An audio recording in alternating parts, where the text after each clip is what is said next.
सूरह कौसर कुरान की सबसे छोटी सूरा है, मगर उसका असर सबसे बड़ा है। सिर्फ 3 आयात, लेकिन उन 3 आयात में दुनिया भी है, आखिरत भी, रिस्क भी, इज्जत भी और दुश्मनों की शिकस्त भी। अल्लाह फरमाता है, इन्ना आतैना कल कौसर, हमने तुम्हें कौसर अता किया। ये सिर्फ नबी करीम सल्लल्लाहु अलैहि वसल्लम से खिताब नहीं, ये उम्मत के लिए पैगाम है। ये ऐलान है कि देने वाला अल्लाह है, और जब अल्लाह देता है तो गिनती खत्म हो जाती है।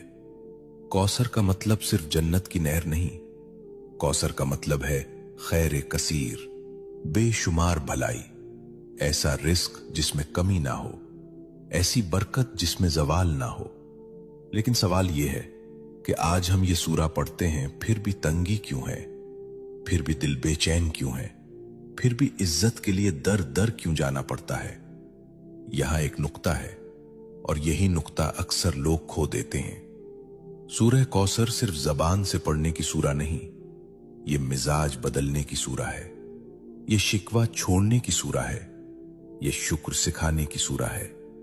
जो अल्लाह पर छोड़ देता है, अल्लाह उसे कौसर अता करता है। शेख अब्दुल कादिर जीलानी रहमतुल्लाह अलैह फरमाया करते थे कि जिस बंदे का दिल अल्लाह से जुड़ जाए, उसके हाथ खाली नहीं रहते, चाहे जेब खाली ही क्यों ना हो।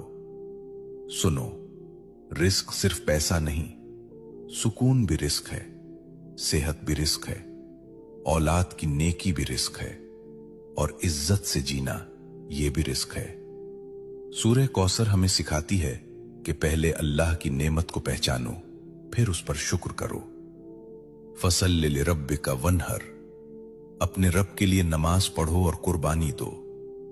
यानी अगर कौसर चाहते हो तो ताल्लुक मजबूत करो, नमाज को बोझ नहीं, मुलाकात समझो। आज हम चाहते हैं कि रिस्क बढ़े, लेकिन नमाज टूटी हुई है। हम चाहते हैं कि बरकत आए, लेकिन शुक्र गायब है। यह सूरा हमें झुंझोड़ती है कि दुश्मनों से मत डरो, नजर वालों से मत घबराओ, हसद करने वालों को अल्लाह खुद काफी है। इन नशानिया का हुवल अब्तर, तुम्हारा दुश्मन खुद कट जाएगा। ये वादा है, यह तसल्ली है, यह ऐलान है। अगर तुम अल्लाह के हो गए तो कोई तुम्हें मिटा नहीं सकता। यह सूरा दिल को हिम्मत देती है कि खामोशी में भी अल्लाह काम कर रहा है, कि सब्र में भी अता छुपी हुई है। लेकिन यहां एक और गहरा राज है जो अक्सर लोग नहीं जानते। वो राज यह है कि सूरह कौसर सिर्फ पढ़ने से नहीं, एक खास हाल में पढ़ी जाए तो उसके असरात जाहिर होते हैं। और वो हाल, वो कैफियत, वो लम्हा जिसमें कौसर के दरवाजे खुलते हैं,